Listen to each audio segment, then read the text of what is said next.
بسم اللہ الرحمن الرحیم۔ پہلا قاعدہ ہے زکوٰۃ القلب مثل نماء البدن، دل کی پاکیزگی جسم کی نشو و نما کی طرح ہے۔ یعنی جس طرح جسم کی نشو و نما ہوتی ہے، جس طرح جسم پھلتا ہے، پھولتا ہے، بڑا ہوتا ہے، اس کی ترقی ہے، اس کے لیے آگے بڑھنا ہے، اسی طرح دل کی بھی ترقی ہے۔ دل کی ترقی اس کی پاکیزگی ہے۔ جتنا دل پاکیزہ ہوگا، جتنا دل صاف ہوگا، اتنا ہی بلند مرتبے والا دل کہلائے گا۔ تو اس حوالے سے پہلا شعر، زکوٰۃ قلب العبد، بندے کے دل کی زکوٰۃ پاکیزہ ہونا، کالنماء لبدن، بدن کی نشو و نما کی طرح ہے، والذکر کالغذاء، اور ذکر غذا جیسا ہے۔ یعنی کہ دل کا پاکیزہ ہونا جسم کی نشو و نما کی طرح ہے۔ دل کی پاکیزگی تب ہوگی جب اس کو ذکر کی غذا دی جائے گی۔ اگر دل اللہ کو یاد کرنے والا ہے تو پھر وہ دل ترقی کی طرف بڑھ رہا ہے، اس کے لیے بلندی ہے، درجات ہیں۔ کتنی سعادت اور خوش قسمتی کی بات ہے کہ انسان دنیا میں اپنے کام کاج میں مشغول ہو، اپنے دنیا کے کام کر رہا ہو، اور عرشوں پہ اللہ رب العالمین اس کا ذکر اپنے فرشتوں سے کر رہے ہوں۔ تو گویا کہ دل کا آگے بڑھنا وہ یہ ہے کہ اس کی نشو و نما کی جائے، اس کو پاکیزہ کیا جائے، اور اس کی غذا کیا کہلائے گی؟ جیسے بدن کی غذا ہے، ایسے دل کی بھی غذا ہے۔ بدن کی غذا کھانا پینا ہے، جبکہ روح اور دل جو ہے اس کی غذا وہ ذکر ہے۔ اور نبی علیہ الصلاۃ والسلام نے اسی بات کا ذکر فرمایا کہ مثل الذی یذکر ربہ والذی لا یذکر ربہ کمثل الحی والمیت۔ فرمایا کہ اللہ کا ذکر کرنے والا اور اللہ کا ذکر نہ کرنے والا، ان کی مثال زندہ اور مردہ کی طرح ہے۔ گویا کہ جس بندے کا دل ذکر سے خالی ہے، غافل ہے، وہ ایک زندہ لاش ہے، اس کی کوئی زندگی نہیں۔ زندگی اسی کی ہے جس کی زندگی میں رب کی یاد ہے، جس کے لیل و نہار میں اللہ کی یاد شامل ہے۔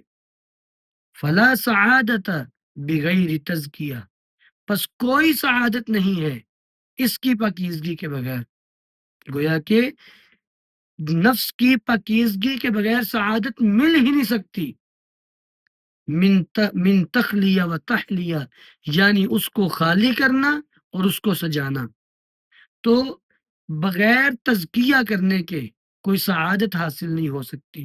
یعنی جب تک دل صحیح نہیں ہوگا تب تک کوئی سعادت حاصل نہیں ہوگی۔ اور اس کی گہرائی اس بات سے سمجھی جا سکتی ہے، جب کل قیامت کا دل ہوگا، قیامت کا دن ہوگا، اس دن جس بندے کا دل ٹھیک ہے اس کے باقی اعمال بھی ٹھیک ہوں گے اور ان کو پرکھا جائے گا، اور جس کا دل ہی صحیح نہیں اس کے باقی اعمال بھی صحیح نہیں ہوں گے۔ اگر دل صحیح ہے تو پھر مکھی کے سر جتنا عمل وہ بھی بہترین ہے، قابل قبول ہے۔ اگر دل صحیح نہیں ہے تو پھر پہاڑوں جتنا عمل وہ بھی قابل قبول نہیں۔ نبی علیہ الصلاۃ والسلام نے فرمایا کہ دو شخص بنی اسرائیل کے سفر کرتے ہوئے ایک شہر کے دروازے پہ پہنچے۔ اب شہر والوں نے، جو وہاں پہ بواب کھڑے تھے، انہوں نے کہا کہ بھائی ہمارا یہ بت ہے، اس کے اوپر کچھ نہ کچھ وار دو، چاہے ایک مکھی وار دو، پھر گزرنے دیں گے۔ ایک نے اس بات کو معمولی سمجھا، اس نے وار دیا اور اللہ کی جہنم تک جا پہنچا۔ اور ایک جس نے اپنی جان دے دی لیکن اپنے دل کے تزکیے کو نہیں چھوڑا۔ میرا دل میرے اللہ کے بارے میں پاک اور صاف رہنا چاہیے۔ جب میرے معاملہ اللہ کے ہاں پیش ہو تو میرے دل میں کسی طرح کی کوئی میل کچیل نہ ہو۔ نبی علیہ السلام نے جنت کی بشارت دی ہے اس شخص کو جو اپنے دل کو صاف کر کے سوتا ہے، یعنی حضرت سعد بن معاذ رضی اللہ عنہ۔ اور فرمایا کہ لا يدخل الجنت من کان فی قلبہ مثقال حبۃ من خردل، کتنی ہی روایات، ہر طرف دل کی ہی بات ہے۔ اب دیکھیں اللہ رب العالمین فرمایا کہ اللہ تعالیٰ کو تمہاری قربانیوں کا گوشت خون نہیں پہنچتا، وہ تو دل کو دیکھتا ہے، تقوی دیکھتا ہے۔ اور تقوی کہاں پہ ہے؟ نبی علیہ السلام نے اشارہ کر کے بتایا، التقوی ہا ہونا، تقوی یہاں ہے۔ تو گویا کہ اگر یہ پاکیزہ ہے، نفس کے تزکیے کے بغیر کوئی سعادت نہیں مل سکتی۔ من تخلیہ یعنی اس کو ہر طرح کی شہوت اور خواہش سے خالی کر دینا، اور متحلیہ اور ہر طرح کی اللہ کی محبت اور اطاعت کے ساتھ سجا دینا۔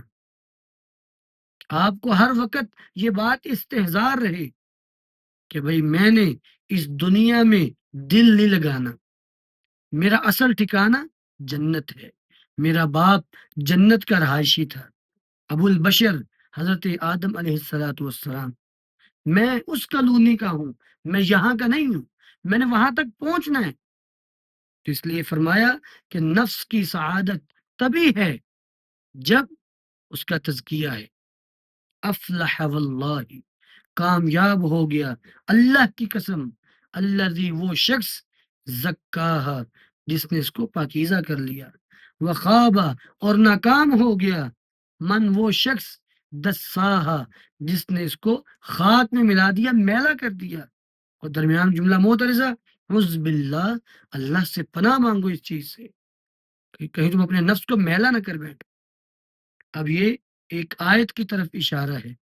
اللہ رب العالمین نے قرآن کریم میں کسی بھی بات پہ اتنا زور نہیں دیا، حتیٰ کہ فرائض پہ بھی اتنا زور نہیں دیا جتنا اس بات پہ زور دیا کہ اپنے نفس کو پاکیزہ کر لو۔ حتیٰ کہ اللہ رب العزت نے 10 قسمیں اٹھائیں، حالانکہ ہمارا ایمان ہے، عقیدہ ہے کہ اللہ سے زیادہ کون سچا ہو سکتا ہے؟ ومن اصدق من اللہ حدیثا، اللہ سے زیادہ سچی کسی کی بات ہو سکتی نہیں ہے۔ پھر بھی اللہ رب العزت نے 10 قسمیں کھائیں، 10 قسمیں اٹھانے کے بعد پھر یہ بات کہی، فرمایا کہ قد افلح من زکاہا وقد خواب من دساہا۔ گویا کہ فلاح و کامیابی، ناکامی و نامرادی، یہ دونوں اس پہ منحصر ہیں۔ اگر آپ کا نفس پاکیزہ ہو گیا، صاف ستھرا ہو گیا، تو سمجھ لیں کہ اللہ کے ہاں کامیابی ہے۔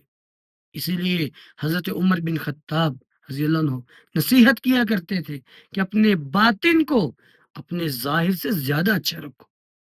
ظاہر میں تو بہت سے لوگ نیکی کو اپنا سکتے ہیں، اپنے باطن کو زیادہ پاکیزہ کرو۔ اور باطن ہمیشہ، یہ پکی 100% بات ہے کہ باطن تب پاکیزہ ہوگا جب دل پاکیزہ ہوگا۔ اگر دل برے خیالات سے، شہوت سے، بد نظری سے بھرا ہوا ہے تو کبھی بھی انسان کی تنہائیاں پاک ہو ہی نہیں سکتی۔ اور نبی علیہ السلام نے تو فرمایا کل قیامت کا دن ہوگا۔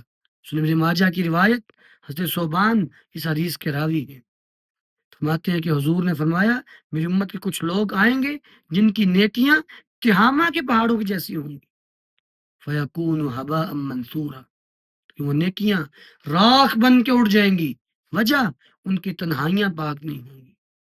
تو تنہائی کے پاک ہونے کا 100% دار و مدار دل کی پاکیزگی پہ ہے۔ اس لیے فرمایا کہ وہ اللہ کی قسم وہ شخص کامیاب ہو گیا۔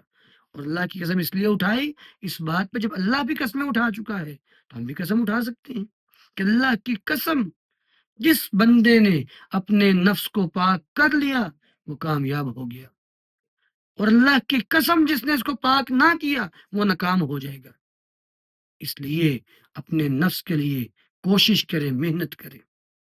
اللہ رب العالمین نے قرآن کریم میں فرما دیا ہے بل الانسان علی نفسہ بصیرہ، کوئی شخص دھوکے میں نہ رہے۔ ہر بندے کو پتا ہے میں کتنے پانی میں ہوں، اس کو اپنی ذات پہ بصیرت ہوتی ہے۔ آپ میں سے ہر شخص کو پتا ہے کہ میں زندگی کیسی گزار رہا ہوں، میری عبادت کیسی ہے، میری نماز کیسی ہے، میرا تعلق باللہ کیسا ہے، میں اپنے رب کے ساتھ کیسا تعلق بنا کے رکھا ہے، ہر شخص کو پتہ ہے۔ اس لیے اپنے آپ کی اصلاح کریں، اپنی فکر میں لگ جائیں۔ جب انسان کو اپنی فکر لگ جاتی ہے، پھر وہ خود کو تعمیر کرنا شروع کرتا ہے، اور وہی شخص اللہ کے ہاں کامیاب ہونے والا ہے۔ یا ربی، ہر شعر کے آخر میں صاحب کتاب دعا کرتے ہیں، گویا کہ کوئی بھی عمل ہے، آپ جتنی بھی کوشش کر لیں، بغیر دعا کے اس کی تکمیل نہیں آپ کر سکتے۔ اور لا حول ولا قوت الا باللہ، جس کو جنت کے خزانہ کہا گیا یا عرش کا خزانہ کہا گیا، اس کا بھی یہی مطلب ہے کہ اللہ کسی گناہ سے نہیں پھر سکتے، کسی نیکی کو نہیں کر سکتے تیری توفیق کے بغیر۔ یعنی جب تک اللہ کی مدد نہیں ملے گی، جب تک اللہ کی طرف سے ساتھ حاصل نہیں ہوگا، تو آپ کی کوشش رائے گاں ہوتی جائے گی۔